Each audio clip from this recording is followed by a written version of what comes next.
Hey guys, what's up? I didn't mean to be gone this long. It just didn't feel like the right time to come back.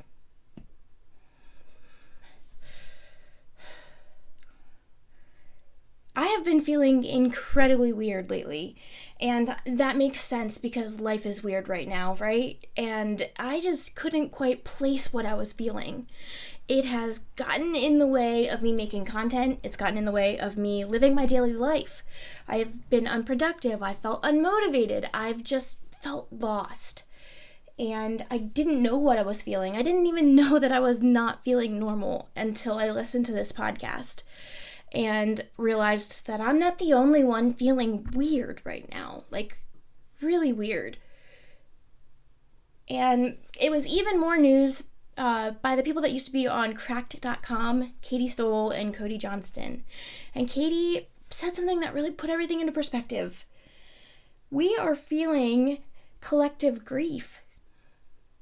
Like, not just as a nation, as a world, we are collectively grieving. And traditionally, you think of grief like the loss of a person, but it could be the loss of an opportunity, or the loss of an experience, or the loss of a thing. And I think we're feeling a lot of losses right now. The loss of safety, the loss of finances and jobs and employment, the loss of our luxuries that we're so accustomed to, the loss of just a normal life.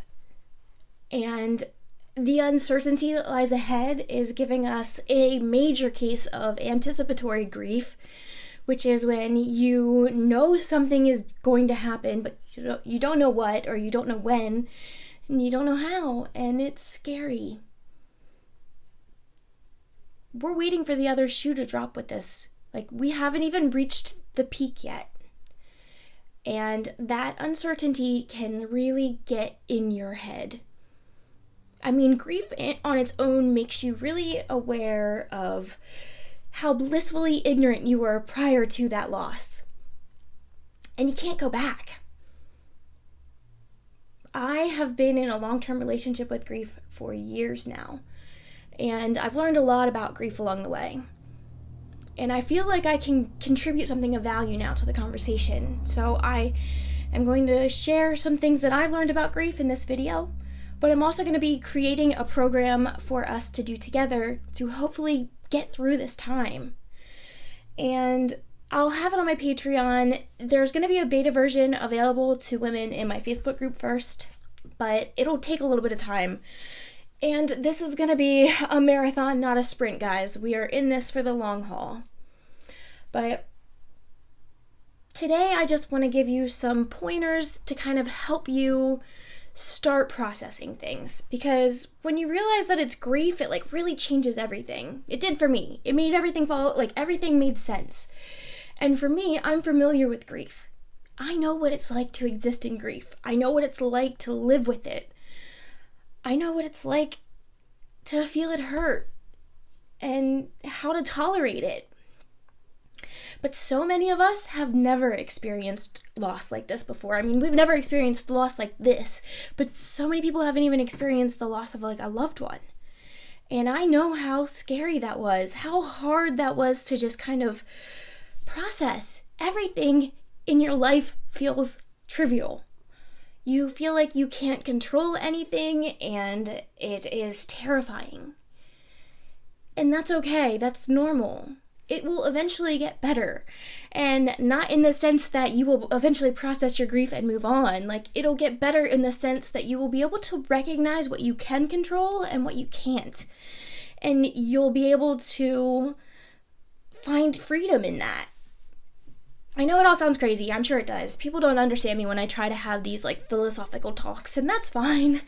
I know that if you've had loss, if you've grieved, if you are in a relationship with grief, you understand. And I'm sorry to welcome you with open arms, but welcome to the club. Grief changes you. It's not something that you get through. It's something that sticks with you. You know, no matter what, it's always going to be there. and it's going to ebb and flow. Grief isn't a linear progression. It's not a linear progression through 5 stages. The Kubler-Ross model, which is the 5 stages of grief, was created back in the 60s for terminally ill cancer patients. It is not the end-all be-all. It is a theory, and it is not going to actually play out like that. Like, it's not going to be a linear progression, and it's not going to be like always moving forward. Sometimes you're going to take steps forward, sometimes you take them back, sometimes you lay down and just melt. And you're going to feel so much more than just 5 stages, 5 feelings, 5 emotions. And that's okay. It's going to look different for everybody too. So you can't compare your grief to somebody else's grief because we're just such different individuals. We could never... Nothing about us is the same. Why would our experience with grief be the same? As you progress through your stages, whatever shape they take, you have to face them. Avoidance coping is a common thing for people to do. You know, they want to go back to work and keep themselves busy. They pick up household tasks and just clean and cook and do everything that they possibly can to not feel those triggers, to not think about the grief. But that avoidance coping creates more anxiety. What you resist persists. You'll create such a fear of the unknown that it will be overwhelming, and that is not a place to live. And you're not processing emotions if you're avoiding it. Any unprocessed emotions are just going to be very unhealthy coping mechanisms later in life. So feel those feelings. Sit with them. Explore them. They are going to challenge your beliefs. You are going to question your faith. You're going to question your life. You're going to question your choices and your values. And that's not a bad thing. Now is the time to get clear on those things.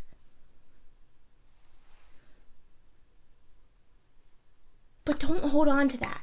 Those feelings, you have to know when to let go. And I think that's a big part of it. Because if you get stuck in that grief and you stay there, you won't progress either.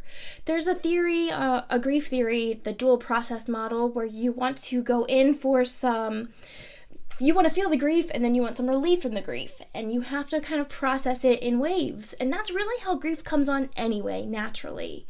You can allow yourself to be stuck there, but it'll eventually ebb and flow and progress forward. So try not to avoid it. Try not to be scared of it. Because what this is all teaching you is what we can and can't control. And that is one of the biggest blessings I've learned from this entire experience for me with my journey with grief, is I've been able to recognize what I can control in life and what I can't. And I have been able to become more grateful, more present, more mindful of everything. I can't control what happens to me, but I can control how I react to it. I can control my feelings and my thoughts. I can be mindful and present. I can allow myself to feel feelings and then let them go. I've reached this point where I can sit with my feelings and explore my fears. When I think about what is the worst case scenario, it's losing my family members, having my grandmother or a parent or a relative die. And I can sit with that feeling, that fear, and really think about it. What is going to happen? What is the worst case scenario? And I play through it. And I've learned to be okay with this because I can't control it. It just allows me to be prepared if that does happen. It's like always plan for the worst, but hope for the best. That's kind of where I get that mentality from. I think that now more than ever, we need connection. And we are so interconnected. It's funny, right? Because we're disconnected, we're living separately, but we're so interconnected right now. And we're really relying on everybody. I'm going to be creating the program on Patreon, and part of that is going to have a tier that will be like a group coaching call via Zoom. And if you want me to have live streams on here, just say so. I'll have live streams.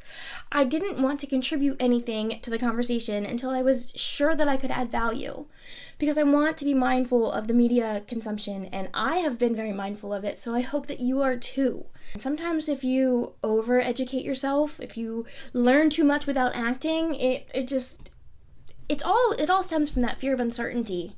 It really does. But rely on the people that you love. Reach out for help. Don't feel like you have to be alone just because you have to be physically alone. And just stay present. Be present, because the present is all that we have. We're not guaranteed the future, and we can't change the past. So just live in the present moment and be grateful. Be grateful for all the wonderful things that we have right here, right now. If you're starting to feel very overwhelmed and you can't control your thoughts and they're spiraling, focus on the present moment. Become very present by using your senses. What do you smell? What do you hear? It sounds silly. I know it does, because when Greg first approached me about mindfulness and I was having very intrusive thoughts, like so intrusive I couldn't function. And it was because I had trauma from the infidelity. And he basically just told me to be conscious of my thoughts, think like you're supposed to take charge of them. Well, how do you take charge of them when you're having intrusive thoughts? How do you control your thoughts when you can't stop thinking about something? How can I stop thinking about something? Because the more that I think about it, the more that I think about it. The more that what you feed grows. And I was feeding the shit out of those intrusive thoughts. So you can't not think about something. You have to think about something else. That's how you get present. Think about something in the present moment. I hope that this helps. I hope that you guys are doing okay. I hope that you're staying at home. I hope that you're washing your hands. I hope that you're going to be okay. I will be available if you ever need me. I will try to make more videos. I might carry on like normal.